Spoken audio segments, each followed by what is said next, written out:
ভারতের প্রধানমন্ত্রী নরেন্দ্র মোদী, চীনের প্রেসিডেন্ট শি জিনপিং ও রাশিয়ার প্রেসিডেন্ট ভ্লাদিমির পুতিনের বৈঠকের পর ভারতকে নিয়ে নতুন বার্তা মার্কিন প্রেসিডেন্টের। কলকাতায় ভাষা আন্দোলনের মঞ্চ ভেঙে দিল সেনাবাহিনী, ক্ষুব্ধ মমতা বন্দ্যোপাধ্যায়। যুক্তরাষ্ট্রকে বৃদ্ধাঙ্গুলি দেখিয়ে চীন সফরের আগে নতুন ক্ষেপণাস্ত্র কারখানা পরিদর্শন করলেন উত্তর কোরিয়ার প্রেসিডেন্ট কিম জং উন। 50% থেকে শুল্ক কমানোর প্রস্তাব ভারতের, মার্কিন প্রেসিডেন্টের না। এবং সর্বশেষ থাকবে ইউক্রেন যুদ্ধ বন্ধে ট্রাম্পের সঙ্গে বোঝাপড়া হয়েছে বললেন রুশ প্রেসিডেন্ট। শুনছিলেন সংবাদ শিরোনাম, এখন বিস্তারিত। ভারতের প্রধানমন্ত্রী নরেন্দ্র মোদী, চীনের প্রেসিডেন্ট শি জিনপিং ও রুশ প্রেসিডেন্ট ভ্লাদিমির পুতিনের সঙ্গে বৈঠকের পর ভারতকে নিয়ে নতুন বার্তা দিলেন মার্কিন president. Shanghai cooperation organization SCO শীর্ষ সম্মেলনের ফাঁকে একত্রিত হলেন ভারতের প্রধানমন্ত্রী নরেন্দ্র মোদী, চীনের প্রেসিডেন্ট শি জিনপিং এবং রাশিয়ার প্রেসিডেন্ট ভ্লাদিমির পুতিন।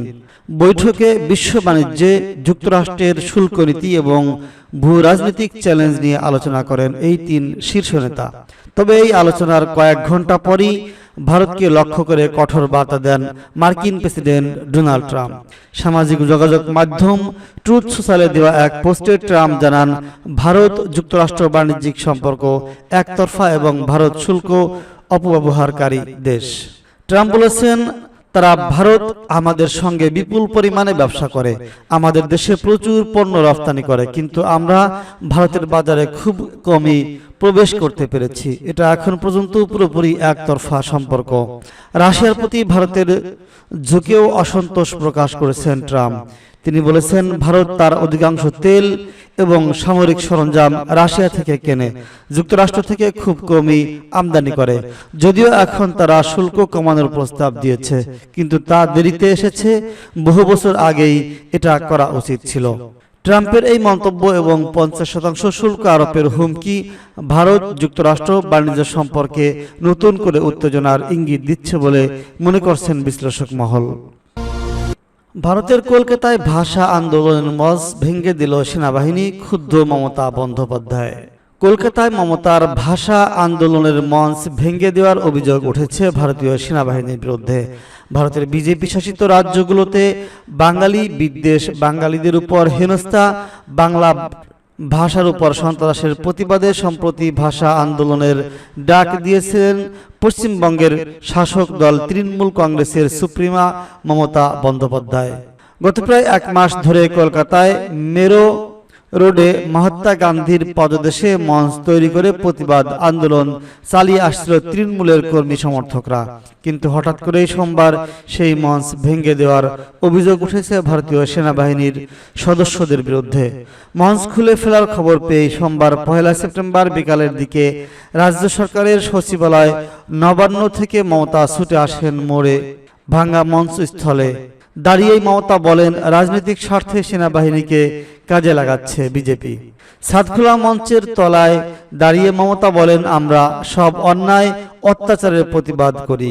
আমি কখনো এখানে আসছিলাম, তখন দেখলাম প্রায় 2 শতাধিক সেনাবাহিনীর সদস্য আমাকে দেখে ছুটে পালাচ্ছিল।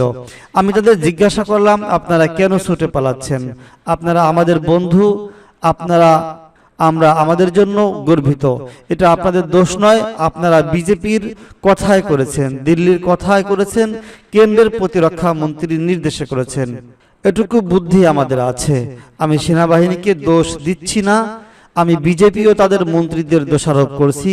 তারা যদি এভাবে সেনাবাহিনীকে অপব্যবহার করে, আমাদের মতে একটি রাজনৈতিক দলের মঞ্চ ভেঙে ফেলে, স্টেজ মাইক্রোফোন খুলে ফেলে, সেনাবাহিনীর উচিত ছিল এ ব্যাপারে কলকাতার পুলিশ কমিশনারের সাথে কথা বলা। দক্ষিণ কোরিয়ার সঙ্গে যুদ্ধ উত্তেজনা বাড়িয়ে চীন সফরের আগে নতুন ক্ষেপণাস্ত্রের কারখানা পরিদর্শন করলেন কিম। উত্তর কোরিয়ার নেতা কিম জং উন দেশের নতুন ক্ষেপণাস্ত্র উৎপাদন কারখানা পরিদর্শন করেছেন।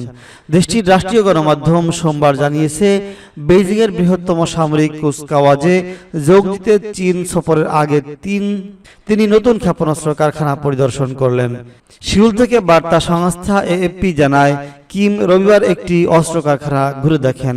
তিনি বলেন, মস্কোর মিত্র দেশের ক্ষেপণাস্ত্র উৎপাদন সক্ষমতা দ্রুত বৃদ্ধি পেয়েছে।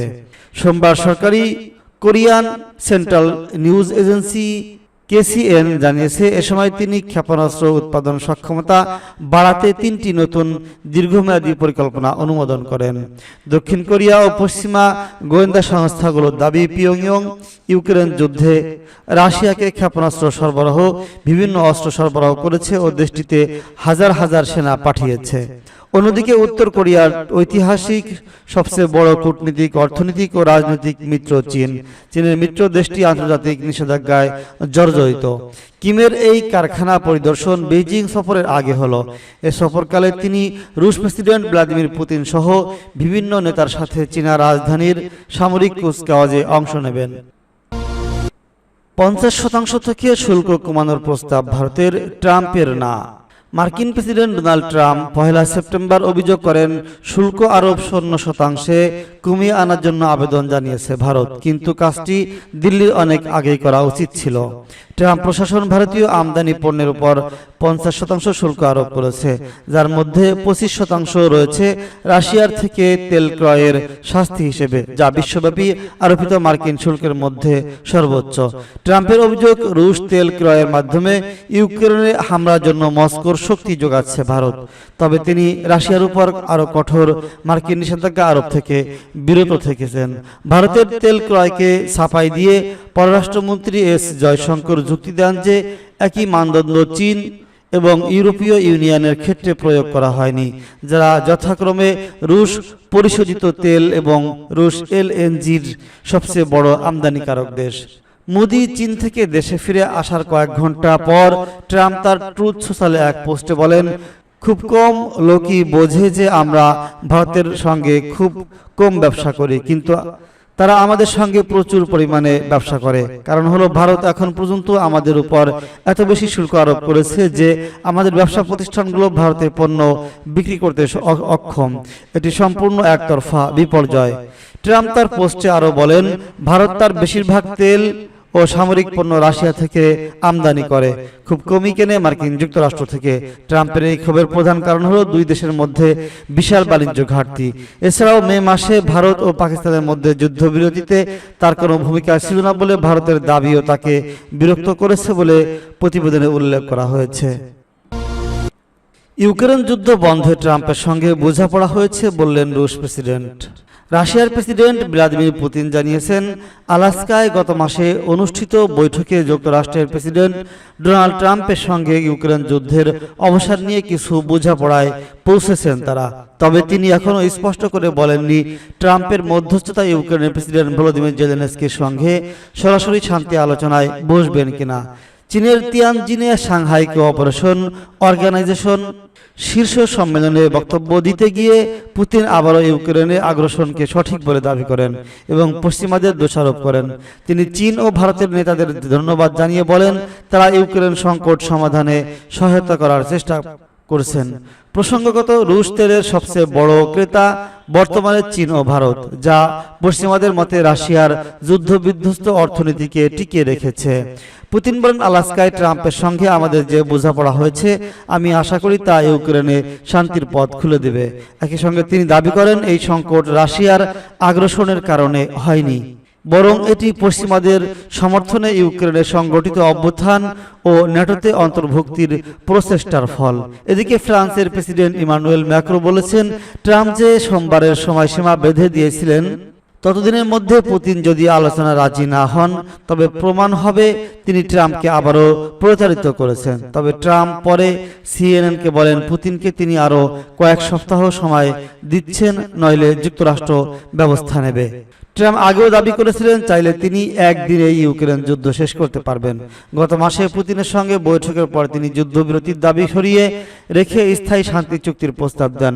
ওয়াশিংটনে তিনি জেলেনস্কি ও ইউরোপীয় নেতাদের সাথেও বৈঠক করেছেন।